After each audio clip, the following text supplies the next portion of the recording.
Welcome to the world's only corn palace in Mitchell, South Dakota.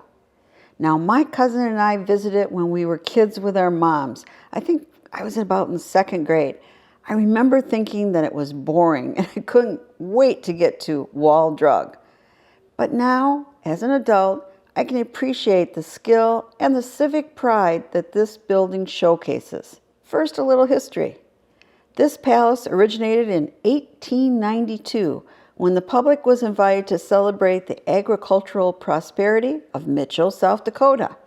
And the city wanted to encourage others to call Mitchell their home. It worked. From a population then of 3,000 to now it has over 15,600 residents and a university. And it makes Mitchell the sixth most populous city in South Dakota. Says it's an outstanding community of people who outthink, outproduce, and outperform people who believe in possibility and the promise of exceeding expectations.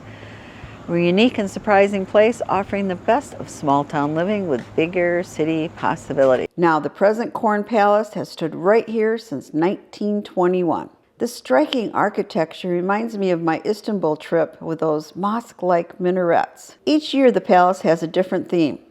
The theme this year, famous South Dakotans. Later I learned the mural on the front was of Billy Mills, and he was the 1964 American gold medalist from South Dakota. He's just been the number Carey, Drew Carey.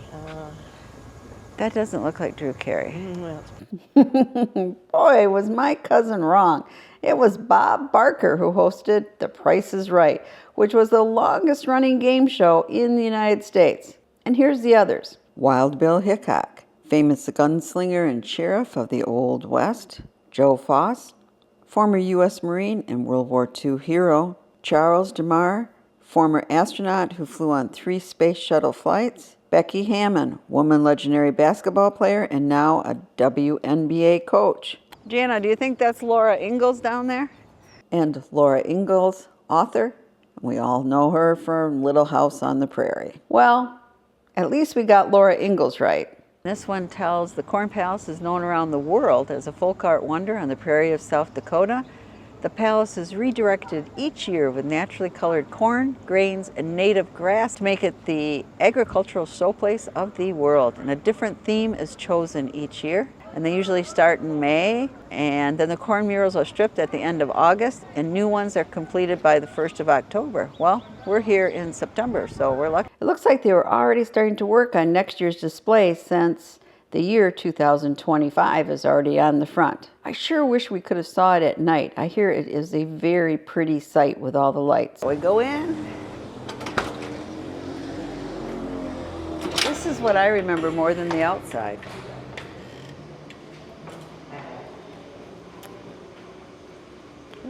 You know what? A feature I didn't really notice until viewing my video footage is the tile work inside the building, which is like kernels on a cob of corn. Different maize patterns are featured throughout the building. Pretty neat. This is more how you can see how it's made. And it says it takes approximately 250,000 ears of corn to complete the murals, and it costs approximately $150,000 to decorate it each year.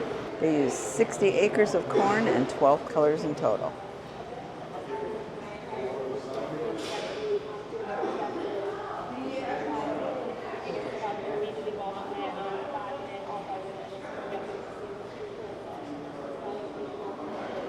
Ooh, and those are so pretty.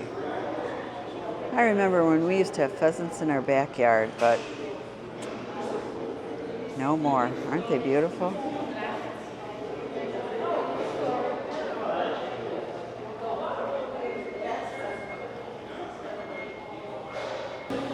Hey, Tiger fans, somehow I don't think it's for the Detroit Tigers. It's not the Detroit Tigers. Mitchell is home to the Dakota Wesleyan University, which has a tiger as their mascot. And those university students design these murals each year using a method that reminded me of the paint-by-number pictures I used to paint as a kid. Let's go up these steps.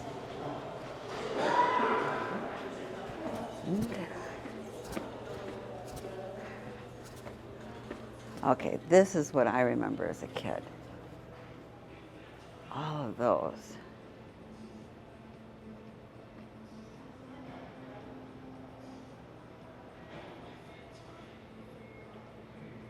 Look at the detail.